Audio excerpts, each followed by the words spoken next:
విశాఖ సముద్రంలో గల్లంతైన మత్స్యకారుల కోసం గాలింపు కొనసాగుతోంది. సముద్రంలో గల్లంతైన 6 మత్స్యకారుల ఆచూకీ ఇంకా తెలియలేదు. బోటు ఓనర్ కారి చిన్న ఇచ్చిన సమాచారం ఆధారంగా రెస్క్యూ చేస్తున్నారు. సముద్రంలో కోస్ట్ గార్డు పోలీసులు మత్స్యకారులు గాలిస్తున్నారు. తమ వారి ఆచూకీ కోసం గల్లంతైన మత్స్యకారుల కుటుంబ సభ్యులు ఎదురు చూస్తున్నారు.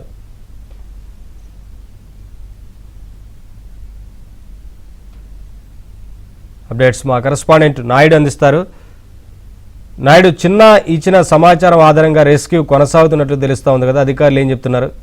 కొనసాగుతున్నటువంటి పరిస్థితి కనిపిస్తుంది. ఇప్పటికి కూడా దాదాపుగా సీ అనేది చాలా రఫ్గా ఉన్నటువంటి పరిస్థితి. ఈ నేపథ్యంలో సాధారణ బోట్లు కానీ మత్స్యకారులు కానీ లోపలికి వెళ్ళేటువంటి పరిస్థితి అనేది లేదనేది మనం చెప్పొచ్చు. గంటకు తీరం వెంబడి కూడా మనం చూస్తే 50 to 60 కిలోమీటర్స్ వేగంతో గాలులు వీస్తున్నటువంటి పరిస్థితి అయితే ఉందనేది మనం చెప్పొచ్చు. ప్రస్తుతం దీనికోసం మనం చూసినట్లయితే ఈ గల్లంతైన మత్స్యకారుల కోసం భారత నావికా దళానికి చెందినటువంటి షిప్స్ అలాగే కోస్ట్ గార్డ్ షిప్స్ కూడా తిరుగుతున్నాయి.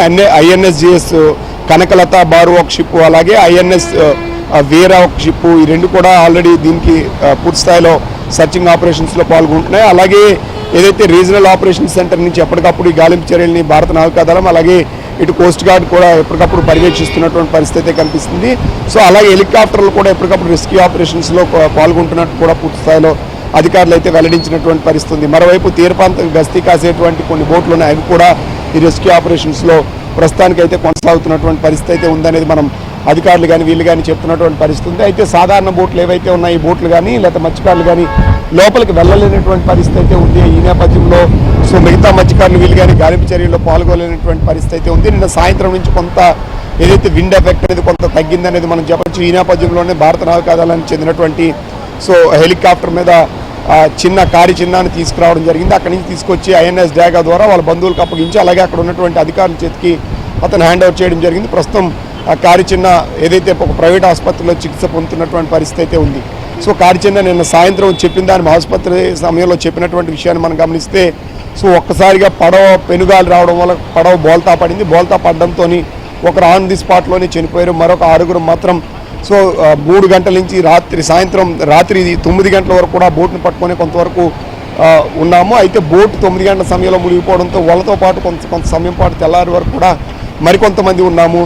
తెల్లవారుజామున దాదాపుగా 5 గంటల సమయానికి 4 మిగిలాము. 4 కూడా ఈదుకుంటూ దూరం ఉన్నటువంటి ఒక కార్గో షిప్ దగ్గరికి వెళ్ళే ప్రయత్నం చేశాము. అయితే మిగతా 3 కూడా అక్కడ వరకు కార్గో షిప్ వరకు కూడా వచ్చినటువంటి పరిస్థితి మనం చూడొచ్చు.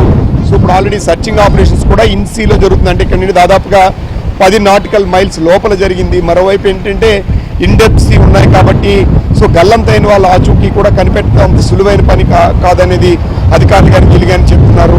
ఎక్కడైనా లోపల రాళ్ళు వీటిలు ఉంటే అక్కడ చిక్కుకొని ఉన్నారా లేకపోతే ఏంటి అనే విషయాలపైన ఇచ్చేస్తున్నారు. కొన్ని తీర ప్రాంతాల్లో ఆల్రెడీ అయితే పూర్తి స్థాయిలో వాళ్ళు ఒడ్డుకు కొట్టుకొచ్చినా కూడా ఐడెంటిఫై చేయలేనటువంటి పరిస్థితి ఉంది. కేవలం చాపర్ల ద్వారా మాత్రమే ఐడెంటిఫై చేయాలి. మిడ్ సీలో అయితే ఇంతవరకు వాళ్ళ 6 సంబంధించినటువంటి జాడైతే పూర్తి స్థాయిలో లభించలేదనేది మనం చెప్పాల్సినటువంటి అవసరం ఉంది. మరోవైపు వీళ్ళు షిప్స్లో కానీ ఏదైతే ట్రాన్స్పాండర్స్ అని ఉంటాయి అవి ఆన్ చేస్తున్న షిప్ ఎక్కడ మునిగింది ఏంటి అనేది కొంత ఆ ప్రాంతాన్ని ఐడెంటిఫై చేయడానికి ఆస్కారం ఉండేది. మరోవైపు వీళ్ళు లైఫ్ బోట్స్ కానీ వీటిలో లైఫ్ జాకెట్స్ కానీ అలాగే చిన్న టర్బన్స్ కానీ వినియోగించి ఉంటే కొంతవరకు వీళ్ళు సేవ్ అయ్యే ఉండేవారని చెప్పి అధికారులు కానీ వీళ్ళు కానీ చెప్తున్నారు. అయితే అది ఎందుకు వినియోగించలేదు ఏంటి, ఒక్కోసారి ఏంటంటే ఇప్పుడు మత్స్యకారులు వీళ్ళతో మాట్లాడితే అవి ఏవైతే లైఫ్ జాకెట్స్ ఉంటాయి కింద బాటంలో పెడతాం, అట్లా అవసరమైనప్పుడు తీస్తాం, ఈలోపు తీసేలోపే ప్రమాదం జరిగిపోయి ఉంటుందని కూడా మరికొంతమంది కూడా చెప్తున్నటువంటి పరిస్థితి అయితే మనకి ఉందనేది మనం స్పష్టంగా చెప్పొచ్చు. అయితే ఇటు కేంద్ర రాష్ట్ర ప్రభుత్వాలు పూర్తి స్థాయిలో ఎప్పటికప్పుడు సమన్వయం చేసుకొని రెస్క్యూ ఆపరేషన్స్ చేసినప్పుడు కూడా ఇంతవరకు గల్లంతైన వాళ్ళైతే కనిపించలేదు. ఇంతవరకు జరిగిన ప్రమాదాల్లో చూస్తే తీరానికి దగ్గరగా జరిగినటువంటి అతిపెద్ద ప్రమాదంగా కూడా దీన్ని మనం చెప్పొచ్చు. ఎందుకంటే ఇంతమంది ఇంత దగ్గరలో గల్లంతవడం అనేది ఇదే మొదటిసారి అనేది కూడా అధికారులు కానీ మత్స్యకారులు కానీ వీళ్ళు కానీ చెప్తున్నటువంటి పరిస్థితి అయితే ఉంది.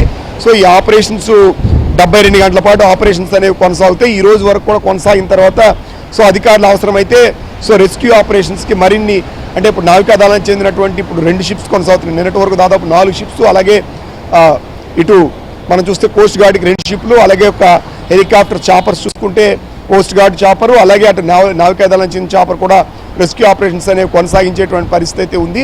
అయితే ఇంతవరకు ఎక్కడ ఐడెంటిఫై కాలేదనేది మాత్రం అధికారులు వీళ్ళు చెప్తున్నటువంటి పరిస్థితి ఉంది. ఇటు మత్స్యకార కుటుంబాల్లో అయితే రోజు రోజుకి ఆశను సన్నగిలుతున్నటువంటి పరిస్థితి ఉంది. ఎందుకంటే ఎక్కడైనా ఏదైనా చిన్న ఆధారం దొరికినా దాన్ని పట్టుకొని వాళ్ళు జీవించి ఉంటారేమో ఒక ఆశతో ఉండేవాళ్ళు. దాదాపు ఇన్ని గంటలు గడుస్తున్నప్పుడు కూడా ఎక్కడా కనిపించడంతో సో వాళ్ళలో రోజు రోజుకు ఆందోళన పెరుగుతుంది, తీవ్ర దుఃఖంలో ఉన్నటువంటి పరిస్థితి అయితే ఉందనేది మనం చెప్పొచ్చు. అధికారులు అయితే మాత్రం ఎప్పటికప్పుడు మానిటర్ చేసి ఆ సమాచారాన్ని కూడా బంధువులకి వీళ్ళకి తెలియజేస్తున్నటువంటి పరిస్థితి అయితే ఉంది. మరోవైపు కారు చిన్న అయితే ప్రస్తుతం ఆసుపత్రిలో చికిత్స పొందుతున్నాడు. Thank you Naidu, thanks for the updates.